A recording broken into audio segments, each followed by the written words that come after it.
jausmas geras, tikiuosi greičiau padėti, atsistatyti ir pasijungti į komandą. Na, nešokant aukščiau bambos, tikėsimės, kad nenukrisim žemiau 5 vietos, kuo aukščiau to geriau žinoma. Teko stebėti tiesioginę transliaciją, visada po mokslų atsisėdus vakarais su draugais net ir portugalams parodydavom. Apsimaudavom Spyrio marškinėlius ir stebėdavom tiesioginę transliaciją. Vis tiek atžaizda daug metų Kauno šitoje komandoje. Na ir smagu pagaliau sugrįžti.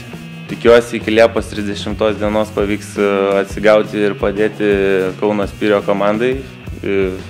Dar bus mano debiutas Kauno derbyje prieš tėvo treniruojamą komandą ir aišku tikėsimės 3 taškų.